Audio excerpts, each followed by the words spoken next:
반갑습니다. 감사합니다. 제가 2012년도였던 것 같아요. 수인교회 부임해서 본격적으로 목회하기 전에 좀 성령의 열기로 뜨거운 교회에 한번 탐방 가야겠다. 그래서 왔던 것이 바로 이 맑은샘 광천교회였습니다. 저 뒤에 구석에서 정말 뜨겁게 주님 바라보며 찬양하는, 또 기도하는 맑은샘 광천교회 보면서 나도 부임하면 우리 수인교회 이렇게 성령의 열기로 가득 찬 그런 교회로 세워나가야겠다 다짐했던 기억이 납니다. 그리고 한 4, 5년 전에 우리 원로 목사님께서 중직자 헌신 예배 한번 오셨어요. 이문희 목사님께서 그때 오셔서 참 목자들 또 우리 중직자들에게 귀한 말씀 전해 주시고, 제가 여쭤봤습니다. 목사님, 이제 은퇴 후에 어떤 계획이 있으십니까? 나는 곧바로 원로 추대식 하고 제주도로 가려고 표 끊어놨다고 그런 말씀했던 기억이 납니다. 그리고 한 달 뒤에 실제로 제가 이제 우리 위 목사님 그때 처음 뵀는데요. 원로 추대식과 담임 위임식 때 정말 만장해서 새 시대를 열어가는 것을 또 기대하고, 지금까지 수고하신 또 목사님을 원로로 추대하는 그 아름다운 자리에서 앞으로 이 맑은샘 광천교회가 이 한국교회가 어떻게 쓰임받을지 정말 함께 기대하고 소망하는 그러한 시간을 가졌는데요. 실제로 그때 또 원로 목사님이 그 당일에 제주도로 떠나는 그러한 모습도 또 확인을 했고요.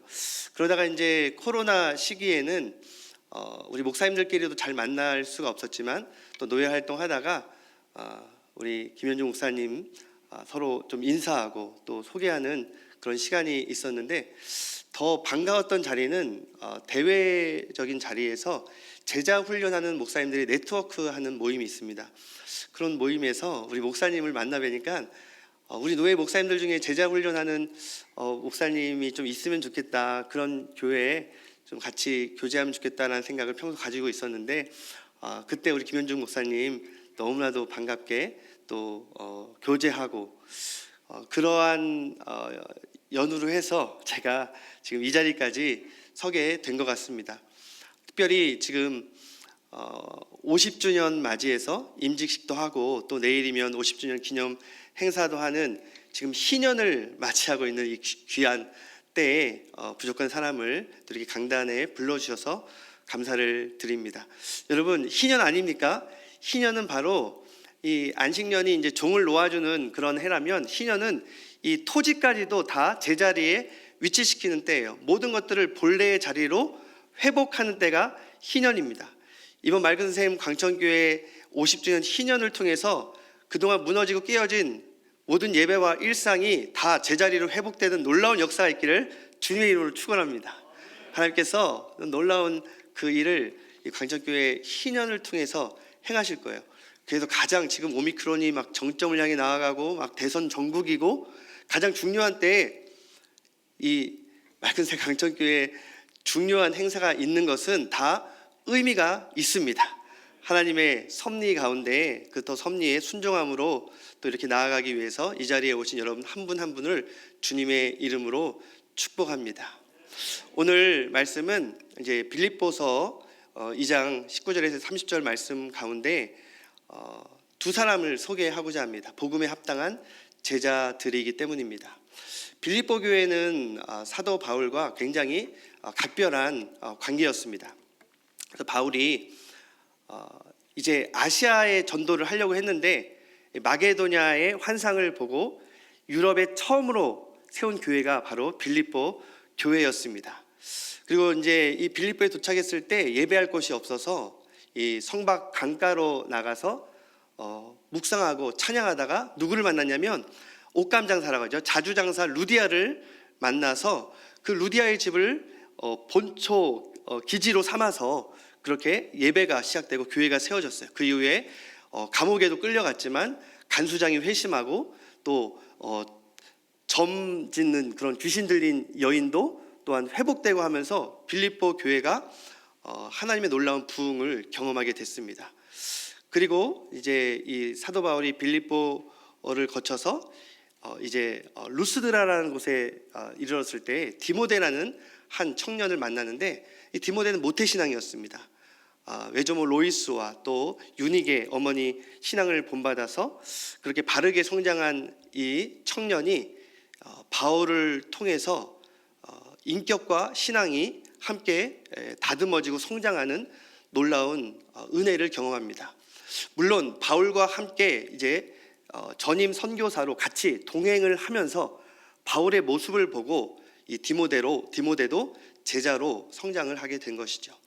예수님도 이제 12명의 이 제자들을 통해서 이 열방을 복음화 시켰던 것처럼 사도 바울도 참 엄청난 일을 했지만 그 모든 것은 가는 곳마다 교회를 세우고 또 소수의 제자들, 복음에 합당한 일꾼들을 통해서 하나님의 그 나라의 꿈을 꾸고 또 예수 그리스도의 그 성품을 이렇게 보여주면서 그러한 수많은 제자들과 일꾼들이 각자 흩어진 그러한 교회에 십자가를 세우고 수많은 영혼들을 일으켜 세우는 그러한 역사가 있었기 때문에 로마가 뒤집혀지는 놀라운 복음화가 일어난 줄 믿습니다.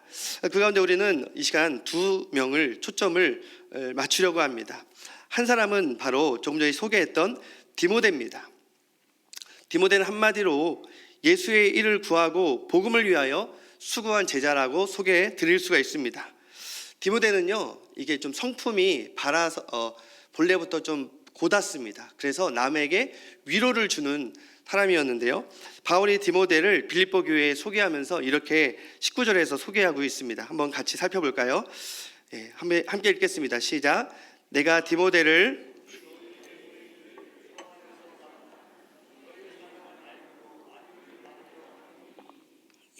지금 이제 빌립보 교회는 약간 좀 멘붕인 상황이었어요. 왜냐하면 빌립보 교회가 정말 바울을 사랑했잖아요. 그래서 바울이 이제 3차 전도 여행 후에 로마 감옥에 갇힌 것을 알고 바울의 필요를 채워주기 위해서 이제 선교원금도 같이 보내면서 이 에바브로디도를 같이 파송을 했습니다. 이제 감옥에 있는 바울을 잘 돌봐주기를 바라는 마음으로. 에바브로디도가 담임 목사였는지 또는 뭐 목자였는지는 몰라도 적어도 이 빌립보 교회 굉장히 영향력 있는 이 지도자급이었습니다. 그런데 이 에바브로디도가 몸이 안 좋게 됐어요. 자기가 바울을 돌봐야 되는데 바울의 돌봄을 받게 돼야 되는 그러한 처지가 되었고, 그것을 빌립보 교회가 알게 된 거예요. 그러니까 이 빌립보 교회 입장에서 생각해 보면 바울도 지금 돌봄이 필요한데 자기의 또 파송한 지도자도 그렇게 병에 걸렸다고 하니까 굉장히 어려운 마음과 처지에 있는 것이 뻔한 거 아니겠습니까? 그러한 상태에 있는 빌립보 교회를 위로할 사람이 바로 디모데라는 거예요. 디모데를 속히 보내서 너희를 위로하기를 원한다, 안위를 주기 원한다 라고 되어 있습니다. 사랑하는 성도 여러분, 정말 코로나 너무나도 힘든 시대 아닙니까? 모두 다 지쳐 있습니다. 경제적으로도 우리가 피폐해졌지만 또 이 정신적으로 힘들다 보면 이게 이제 육신적으로도 또 이게 신호가 오거든요. 그래서 다들 이렇게 많이 좀 지쳐 있는 것 같아요. 이럴 때 가장 필요한 것은 위로입니다. 위로, 격려예요. 그래서 이러한 상황 가운데 하나님의 그 위로의 능력이 우리 사랑하는 맑은 새 강천교회 성도들에게 충만하기를 주님의 이름으로 축원합니다. 이렇게 좀 행사를 치러야 될 때 좀 으쌰으쌰 해야 되는데, 여러분 나도 위로가 필요한데 누가 날 위로해 주나, 이런 가사 생각하면서 위로받기만을 기다리지 마시고 여러분들이 먼저 디모데처럼 남에게 좀 위로를 줄 수 있는, 격려를 해줄 수 있는 성도들이 되시길 바랍니다. 왜냐하면 그런 사람 되려고 제자훈련 받는 거고, 그러한 섬김, 나눔의 위치에 있는 분이 바로 목자이기 때문입니다. 디모데는 이제 제자 어떤 공과를 가지고 진도를 나가면서 훈련 과정을 가진 것은 아니지만 바울과 함께 있으면서 정말 힘들고 어려운 중에서도 그는 바울을 위로한 자였고, 또 바울이 빌립보 교회에 위로하러 가라고 하니까 또한 빌립보 교회의 위로를 하기 위해서 그렇게 위로자로 나아가는 자였습니다. 저와 여러분들이 참 힘들고 어려운 때일수록 서로를 더욱더 격려하고 위로하면서 함께 일어날 수 있는 우리 맑은샘 강천교회 또 한국교회 되기를 바랍니다. 지금 정말로 위로가 필요한 때입니다. 또 두 번째로 이 디모데는 뜻을 같이 하는 사람이었어요. 그래서 20절에 보니까 바울이 이렇게 고백을 합니다. 이는 뜻을 같이 하여 너희 사정을 진실히 생각할 자가 이 디모데밖에 없다라는 거예요. 무슨 말이냐면 지금 이 빌립보 교회의 상황을 사실 디모데보다 더 잘 아는 사람은 바울입니다. 그런데 이 바울의 마음을 가장 잘 알아줄 자가 바로 디모데밖에 없다는 거예요. 바울의 마음을 잘 아니까 이 빌립보의 상황을 이 디모데 또한 누구보다도 잘 알게 된다는 거예요. 여러분, 이 디모데가 바울의 마음에 맞춘다는 것은 사실 쉽지는 않을 것입니다. 사람이 사람의 마음에 맞추는 것, 그거 어렵습니다. 이 사람의 속마음은 알 수가 없어요. 그렇기 때문에 우리가 사람의 마음을 맞추려고 너무 노력하면 안 됩니다. 우리 그리스도인들은 누구의 마음에 닿을 때 우리의 마음이 서로 이렇게 연결됩니까? 그리스도의 마음, 하나님의 마음에 닿을 때 우리는 다 한 마음이 될 수 있는 줄 믿습니다. 그래서 우리가 우리 담임 목사님 마음 여러분 아세요? 아마 사모님도 잘 모를걸요? 그러니까 누구 사람의 마음에 맞추려고 하지 말고 우리는 그리스도인이기 때문에 십자가로 통해야 되고 하나님의 말씀으로 통해야 됩니다. 그곳에 다다르면 우리는 다 한 마음이 될 수가 있는 거예요. 그래서 우리가 뜻을 같이 한다는 것은 그러면 당신의 뜻이 뭡니까? 목사님 뜻이 도대체 뭐예요? 묻지 마세요. 그냥 우리가 하나님의 말씀을 기준 삼아 그 말씀에 다다르면 자연스럽게 한 마음이 될 것입니다. 우리 수님교회 중요한 목회 철학이 있는데 한 말씀, 한 성령, 한 마음이에요. 하나님의 같은 말씀을 가지고 우리가 함께 기도하면 한 성령이 부어지고 한 성령이 부어질 때 우리는 다 같은 마음을 갖게 된다는 것이죠. 지금 이 같은 마음 아니고서 어떻게 이 시국에 이런 놀라운 행사를 또한 기념식을 또 희년을 이 잔치를 축제를 벌일 수가 있겠습니까? 누구 하나 아니 이런 시국에 무슨 이런 행사 이런 모임을 할 수 있습니까? 라고 반기를 든다면 이건 목회자나 당회 입장에서는 추진할 수가 없는 건데 이것도 그냥 은근슬쩍 한번 싹 하고 넘어가는 게 아니라 그것도 별도의 두 주를 그것도 토요일로 정해서 임직식 하고 또 주일 보내고 또 이렇게 금요일 이럴 때는 좀 금요일 살짝 지나가도 되는데 또 이렇게 모여서 기도회 하고 또 내일 보니까 2시에도 있고 5시에도 있고 그리고 그 다음날 또 주일 성수하러 또 와야 돼요. 웬만하면 이런 기회 안 세워요. 그런데 우리 담임 목사님과 당회가 한 마음이 되었고 우리 성도들이 한 마음이 돼서 희년을 통해 모든 것들을 다 일상화 또 제자리로 돌이키려는 그러한 하나님의 마음을 가졌기 때문에 이 놀라운 일들이 지금 맑은샘 강천교회에서 이루어지고 있는 줄 믿습니다. 아주 이건 기적입니다. 그래서 바울은 이 디모데를 아들이라고 불렀어요. 자기의 뜻을 너무나도 잘 알고 있으니까. 이것은 내 속마음을 속속들이 알고 있기 때문이 아닙니다. 뭐 세대 차이가 나는데 어떻게 알겠습니까? 하나님의 마음이 바울에게로 흘렀고 바울의 그 마음이 디모데에게로 흘렀기 때문에 디모데도 하나님의 마음을 가져서 한 마음이 된 것입니다. 여러분들 마음이 하나가 되지 않는다고 하면요 어디로 돌아가야 됩니까? 말씀으로 돌아가야 돼요. 십자가로 돌아가야 돼요. 복음으로 돌아가야 할 것입니다. 지금 모든 말씀과 십자가와 복음의 제자리로 모든 것들을 돌이키는 이 중심축에 맑은샘 강천교회가 있음을 축복합니다. 오늘 또 세 번째로 이 디모데는요 어떤 사람이냐면 복음을 위하여 수고하는 사람이었습니다. 바울과 함께 이 디모데도 얼마나 많은 고난을 겪었겠습니까? 뭣도 모르고 따라갔다가 사실 이 바울도 사울이었을 때 돌 맞는 스데반을 보고 뭔가 깊은 생각에 잠겼을 거예요. 마찬가지로 이 디모데도요 어렸을 때 이 바울이라는 사람이 1차 전도여행 때 자기 동네에서 돌 맞는 걸 보았습니다. 그리고 2차 전도여행 때 이 바울이라는 사람이 돌을 맞았는 자기 루스드라는 동네에 또 왔다는 소식을 듣고 저 사람 뭐야? 아마 눈여겨보았을 거예요.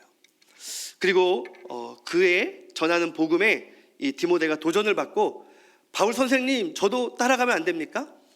그리고 믿음이 좋았던 어머니와 외조모는 바울 선생을 따라가도록 허락을 해 주었죠. 그러나 그 길은 순탄한 길이 아니었습니다. 고난의 길이었습니다. 숱한 고난 가운데 이 디모데는 복음을 위하여 바울과 함께 수고한 자가 되었습니다. 22절에 보니까요. 우리 한번 같이 한번 읽어볼까요? 22절입니다. 시작.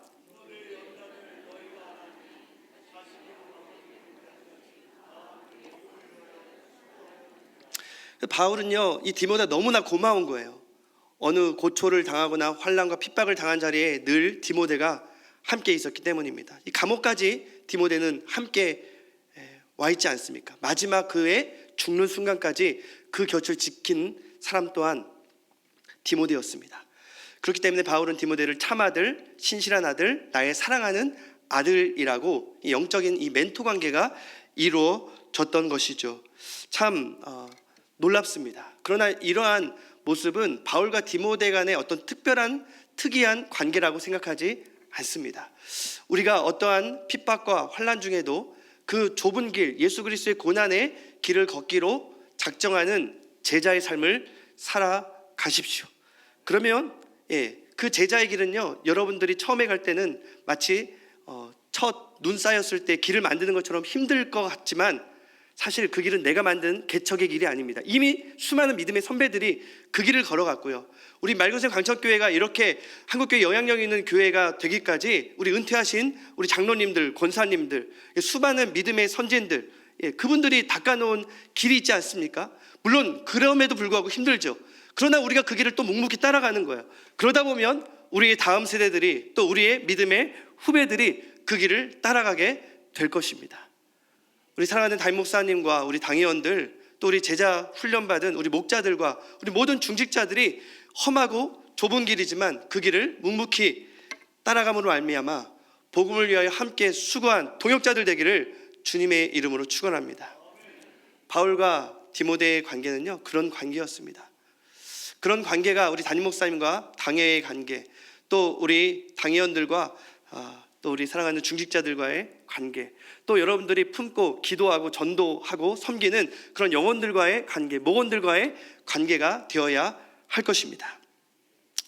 오늘 또 이제 두 번째 인물로 에바브로디도를 함께 살펴볼 텐데요.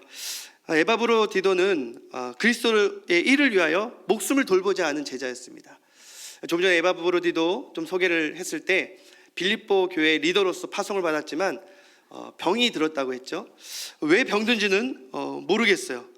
그런데 이 에바브로디도에게는 참 배려하는 마음이 있었습니다. 자기가 병들므로 인해서 빌립보 교회에 누를 끼치지 않을까, 오히려 자기가 돌봐야 되는데 자기가 바울에게 민폐를 끼치지 않을까 하는 그런 조심스러운 마음이 에바브로디도에게 있었습니다.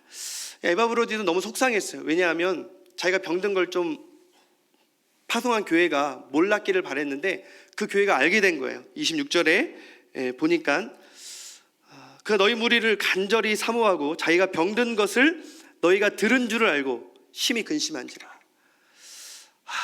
내가 정말로 맡겨진 사명을 다해야 되는데 이렇게 병나서 오히려 나를 파송한 빌립보 교회가 참 근심하겠구나, 심려 끼쳐진 게 너무나도 미안하다, 송구하다, 이런 마음이 있었습니다. 그런데 한편으로는요, 빌립보 교회는요,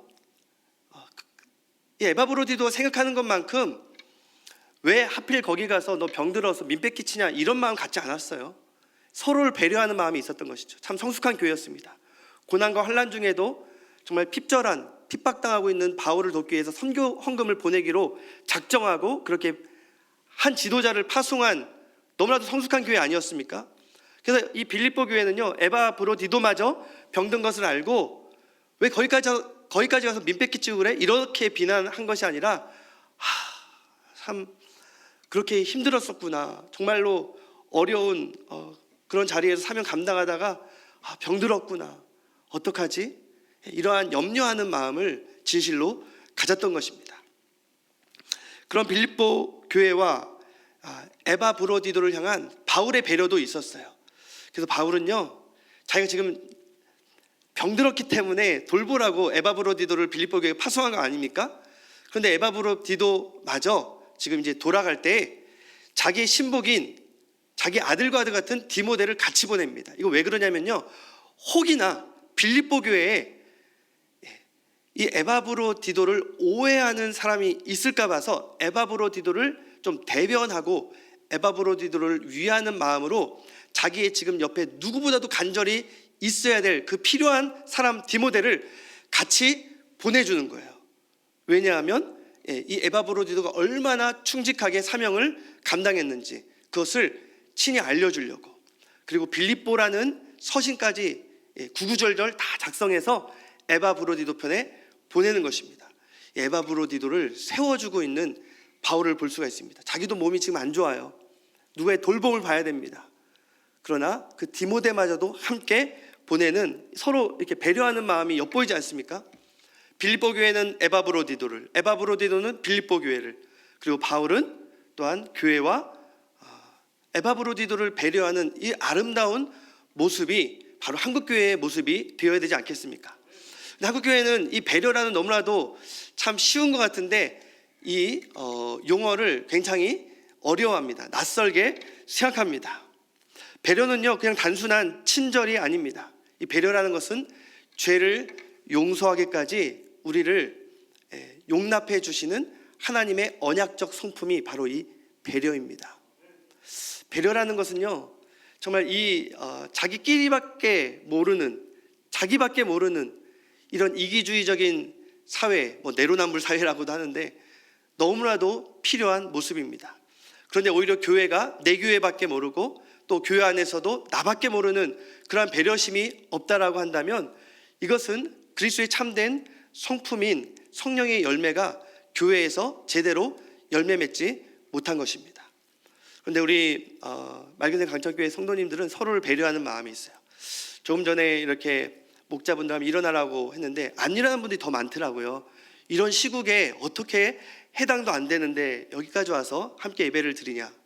내가 주인공은 아니지만 그래도 우리 제자 훈련 받고 목자로 섬기는 분들 또한 격려도 하고 응원도 하고 또 그 예배의 자리를 지키기 위해서 사실 이 현장 예배에 나오는 것 자체가 이 교회를 향한 사랑과 배려인 줄 믿습니다. 그렇다고 온라인 예배 드리는 분들 삐치지 마세요. 여러분들의 그 좋아요 하나가 교회에 또 담임 목사님께 큰 배려가 될 것입니다. 우리는 이 배려 참 아무것도 아닌데 이 가운데 자리로 오는 게 왜 이렇게 힘든지요? 이 앞자리로 오는 게 왜 이렇게 힘든지요? 이 작은 배려가 큰 변화를 보이게 될 것입니다. 오늘 이 에바브로디도 또 두 번째는 긍휼을 입어서 죽기까지 충성한 사람이었다는 거예요. 참 감사한 것이 에바브로디도가 이제 병들어 죽을 지경에 이르렀었는데 하나님께서 그를 고쳐 주셨겠습니까? 아니면 그냥 방치했겠습니까? 고쳐 주신 줄 믿습니다. 고쳐줬으니까 다시 빌립보 교회로 돌아가죠. 그래서 오늘 27절 말씀 한번 같이 한번 읽어볼까요? 여러분들이 좀 의심하는 것 같아서 27절 우리 큰 소리로 한번 읽겠습니다. 시작.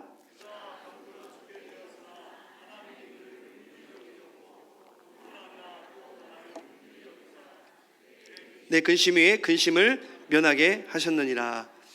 사실 이 에바브로디도에게 가장 미안했던 사람은 누구였겠어요? 바울이었겠죠. 그래서 이 병들어 죽게 된 에바브로디도를 보면서 하나님, 이 에바브로디도가 나를 위해서 간병하다가 이렇게 본인이 병들어 죽게 됐습니다. 제발 살려주세요, 살려주세요. 그리고 이 에바브로디도의 병들었다는 소식을 들은 빌립보 교회도 제발 우리 지도자 에바브로디도를 살려주세요. 그렇게 기도할 때 하나님의 긍휼이 임하게 된 줄 믿으시기 바랍니다. 그 긍휼을 입었다는 것이 치유가 됐다는 거예요.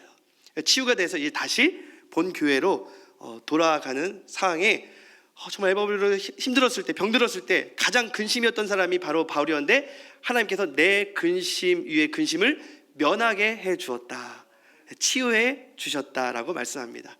사랑하는 성도 여러분, 무엇을 위해 근심하십니까? 물론 우리의 어떤 건강, 우리의 물질, 또 우리의 영적인 상태, 나를 위해서, 가족을 위해서 근심하는 것도 좋습니다. 왜냐하면 그 근심에서부터 기도가 시작되기 때문입니다. 그러나 근심에서 끝나면 안 돼요.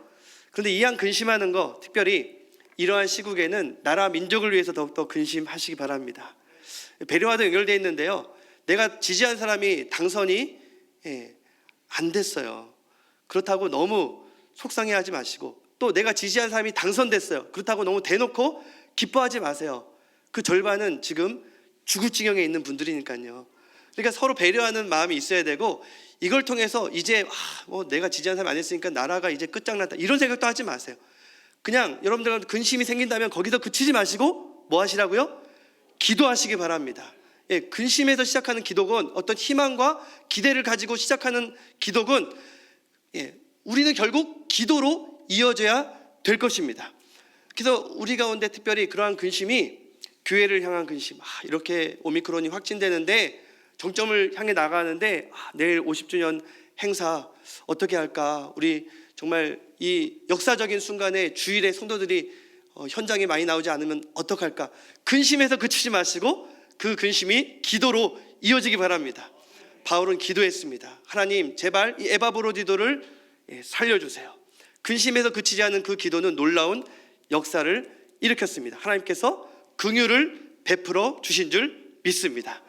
그래서 우리가 근심에서 또는 후회에서 시작한 것이 기도로 이어질 때 하나님께서 우리에게 긍휼을 베풀어 주실 것입니다. 이 시간, 이 금요기도회 때 나라와 민족을 위해서, 그리고 우리의 너무나도 큰 희년이라는 행사를 앞두고 교회를 위해서 더욱더 기도할 수 있는 시간 되길 바라고요. 그 지경이 확장되면요, 우리가 우크라이나 열방을 위해서도 기도하게 될 줄 믿습니다. 오늘 이제 목사님이 숭익교회 제자훈련에 대해서 좀 소개해 달라고 해서 제가 이제 자리에 섰는데요. 제 이래봐도 한 표짜리 목사입니다. 무슨 말이냐면 교회 청빙받을 때 3분의 1을 한 표 넘었어요. 그래서 제가 지금 당선자의 그 심정을 누구보다도 잘 알고 있습니다. 그래서 이 청빙을 받고 이제 첫 예배를 드리는데 굉장히 싸늘한 거예요. 내가 말교수님 강천교회처럼 이렇게 부흥시키리라 이렇게 각오를 했는데 막상 이 교회 분위기는 정말 너무 힘들었습니다. 그럴 때 이제 제가 원로 목사님, 지금 제 원로 목사님이신 그때 담임하신 목사님께 목사님, 제자 훈련을 좀 허락해 주세요. 제가 이제 칼 세미나를 먼저 부임하기 전에 받고 이게 목회 철학이다. 한 사람을 주님의 군사요, 주님의 제자로 세우는 이게 내가 정말 목숨 걸고 승부해야 될 목회 철학이다라고 생각을 했기 때문에 그거 하나 부탁을 했습니다. 장로님들이 이미 다 마음이 나눠져 있는 거예요. 뭔가 이제 제가 마음에 안 든 분도 있고 막 속상한 겁니다. 그래서 이거 우리 담임 목사님 허락 받고 제자 훈련하는 거니까 다 순종하세요 하면서 이렇게 첫 해 제자 훈련을 했는데요. 그때 서로 간증하고 교회론에 대해서, 성령님에 대해서, 하나님의 마음에 대해서 이게 제자 훈련하면서 장로님들이 뭐 굉장히 빡시게 한 것도 아니에요. 장로님들 빡시게 하면 안 됩니다. 설렁설렁했는데 하나님께서 말씀 가운데 우리의 마음을 다 만져주셨어요. 여기 뭐 장로님 같이 오셨지만 막 엉엉 울고 난리가 났습니다. 그러면서 하나님 앞에 우리의 잘못을 토하고, 정말 이 빌립보서도요, 복음에 합당한 제자를 세우는 두 가지 비결이 있어요. 그것은 빌립보 교회 사실 이 두 가지가 부족했거든요. 너무 교만한 사람들이 많았습니다. 내가 개척했는데 하면서 윤희계와 순두계 하면서 여성 지도자들끼리도 다투고요. 그리고 하나가 되지 못했어요. 그러니까 오늘 말씀 이전에 보면 이 마음을 품으라 한 다음에 예수의 마음으로 하나가 되라고 말씀을 합니다. 그리고 제자훈련 가운데 정말 우리가 겸손과 하나됨, 여기서부터 복음에 합당한 제자로서의 기초가 놓아지는 것이거든요. 그러면서 우리 장로님들 일터까지 가고 또 집으로 초대하고 이렇게 제자훈련을 한 해, 두 해, 뭐 중직자들 중심으로 했죠. 그러다가 4, 5년 하니까 이 전통교회가 뭔가 정말 꿈쩍도 하지 않을 것 같은 교회가 이제 목자가 세워지고 이제 60주년 그때 행사도 하면서 조금씩 변화됐습니다. 이제 5년 정도 지나면서 이제 리더십을 갖추고 비상하자 했을 때 하나님께서 이제 제가 너무 교만할 걸로 생각을 했는지 저에게 뭐 뜻밖의 질병이 찾아왔습니다. 사실 물론 그때는 좀 까마귀 날자 배 떨어진다라는 식으로 교회가 조금 재정적인 사고가 있었던 때였어요. 그래서 제가 좀 뭐 충격을 받았는지 갑자기 안 보이게 된 거예요. 근데 이 사실을 알리기가 좀 그랬습니다. 왜냐하면 교회도 어지러운데 제 사실까지 알리면 더 혼란이 있을 것 같아서. 그런데 어찌됐든 숨길 수가 없었고 성도들이 그걸 알게 됐어요. 그런데 교회의 어떤 재정적인 부분은 오히려 이제 감사를 통해서 잘 수습이 됐는데, 문제는 담임 목사예요. 담임 목사가 계속 방황하는 거예요. 새벽 기도를 안 나와요. 사실 전 절망의 터널로 깊숙이 들어가고 있었습니다. 하나님, 저 지금까지 이렇게 열심히 달려왔는데 지금 하나님 이게 뭡니까? 얼마나 방황한지 아세요? 한 1년 정도 방황했습니다. 근데 성도님들이 왜 목사 방황하는 거 모르겠습니까? 기다려 주더라고요. 근데 하나님께서 저를 회개케 하신 겁니다.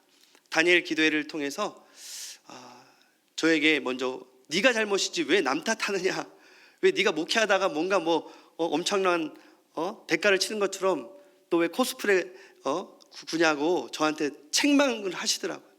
그러면서 제가 성도들한테 저의 모든 상황을 진실하게 다 고백을 했습니다. 저 지금 이런 상황입니다. 사실 이제 성도들이 제가 이제 1년 전에 있었던 그 일 때문에 스트레스 받아서 이렇게 눈이 안 좋아졌다는 걸 숨기기 위해서 그런 말씀을 드리고 싶지 않아서, 제가 원망해서 좀 이렇게 사람의 마음을 좀 잘못 몹쓸 마음을 가져서 제가 하나님의 벌 받았습니다. 저를 용서해 주세요라고 제가 그 당시 하나님께서 저에게 주신 마음 그대로를 말씀드렸습니다. 저는 잊을 수가 없습니다. 2018년 12월 그때 성도들이요, 저 말씀 끝나고 나갈 때 제가 이제 그 당시만 해도 이제 1년이 지나면서 운전도 못하고 글씨도 안 보이고 겨우 이제 전봇대인지 사람인지 이제 구별할 수 있을 정도였습니다. 그래서 이제 그 사실을 알고 이제 나가기 전에 그동안 쌩쌩 지나가던 성도들이 다 도열해서 제 손잡고 목사님 힘내세요, 포기하지 마세요, 기도하겠습니다, 이렇게 저를 위로해 주는데요, 제가 그때부터 회복이 되기 시작했습니다. 가장 불행한 목사고 버림받은 목사고 이제 모든 게 끝났다라고 생각을 했는데, 함께 제자 훈련 받았던 우리 당회원들과 중직자들 중심으로 저를 이렇게 일으켜 주시니까 그때부터 저에게 한 줄기 빛이 들어오기 시작했습니다. 2019년도에 이제 담임 목사가 뭔가를 지금까지는 한 5년간은 팔 걷어붙이고 앞장서서 일했다면, 이제는 목사님 이제 가만히 계세요 하면서 제자 훈련 받은 목자들과 중직자들이 앞장서서 교회 모든 리모델링과, 또 제가 이제 안 보이는 걸 아니까 아마 이 화면보다 더 크게, 또 앞에도 강대상도 화면을 크게 만들어서 모든 걸 다 저에 맞게 최적화를 시켜줬어요. 그리고 그 1년이 너무나도 행복했습니다. 하나님, 저는 지금 자꾸만 시력을 잃어가지만 하나님 이게 바로 행복이군요. 하나님 정말 감사합니다. 앞으로 이 사랑 많은 교회 제가 열심히 섬기겠습니다. 그런 소문이 이제 다니엘 기도회에 들리게 됐고, 다니엘 기도회 간증자로 서게 되었고, 또 이제 그렇게 육신적인 연약한 가운데 어떻게 목회하는지 궁금했는지 오른교회에서 이제 다큐를 또 찍게 되었습니다. 사실 오늘 이 본 다큐는 30분짜리 다큐에 이제 2분짜리 정도 영상인데요. 이제 코로나를 지나는데 이제 이미 막 리모델링과 미디어 공사를 다 해놨기 때문에 또 그 은혜로 이 코로나를 잘 이겨낼 수 있었고, 또 그동안은 나누고 섬기자고 그렇게 외쳐도 잘 안 했던 성도님들이 빚부터 갚아야죠 맨날 그랬는데, 이제는 정말 소상공인들, 의료인들, 대구, 경북, 또 우리 선교사님들, 우리 맑은새 강천교회처럼 남에게 오히려 더 나누고 섬기는데, 이 선교적 교회를 향한 그 항해가 오히려 본격적으로 시작되었습니다. 하나님께서 그동안 좀 보이지 않았던 그 열매들이 목자들과 제자훈련 받은 분들을 통해서 오히려 교회의 위기 가운데 그 저력이 드러나더라고요. 그리고 저에게 이제 목사님 어차피 코로나인데 이제 좀 자리가 잡혔으니까 안식년을 좀 다녀오세요라고 말씀을 하셔서 제가 지난 작년에 안식년 다녀왔는데요.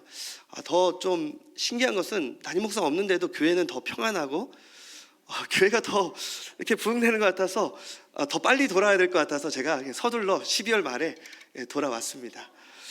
참 이 자리를 빌어서 제가 그동안 우리 성도들에게 늘 미안한 마음이 있었습니다. 정말 너무 힘들고 어렸을 때 성도들 보기 싫습니다. 하나님, 저 정말 성도들 보기 싫어요. 교회 가기 싫어요. 이렇게 투정 부렸거든요.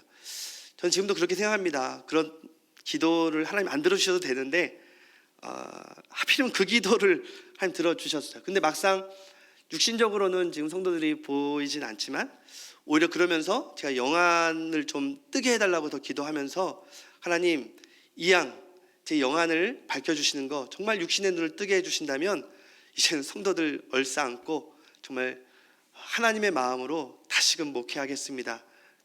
그런 심정으로 다시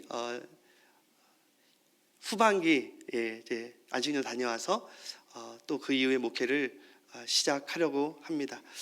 그런 상황 속에서 이렇게 뜻깊은 자리에서 맑은 샘 광천교회 금요기도에 함께 우리 사랑하는 목자들과 또 제자훈련생들, 우리 사랑하는 성도님들 앞에서 저희 부족한 이 10년간 달려온 그 목회 가운데 특별히 이 제자훈련 목회 철학 하나로 달려왔을 때 위기도 있었지만 그 위기를 우리 사랑하는 우리 목자들과 중직자들, 당회원들 그리고 제자훈련생 중심으로 이렇게 헤쳐나왔다는 것을 또한 말씀드리게 됩니다.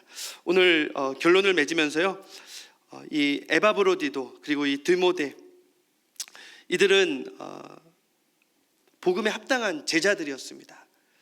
위로하는 자들이었고 또 복음을 위하여 수고한 자들이었고 남을 배려할 줄 아는 자들이었고 병들어 죽기까지 되었지만 정말 그리스도를 위해서 또 그리스도의 존귀한 사람들을 위해서 끝까지 충성한 자들이었습니다. 우리 사랑하는 맑은 샘 강천교회 우리 성도님들, 특별히 지난 토요일에 임직받은 우리 사랑하는 중직자들 너무나도 축하드리고 또 이제 앞으로 제자훈련 받고 이제 여러분 믿음의 선배의 길을 또 따라가는 우리 사랑하는 제자훈련생들 에바브로디도와 디모데처럼 정말 복음에 합당한 귀한 제자들이 되기를 주님의 이름으로 축원합니다.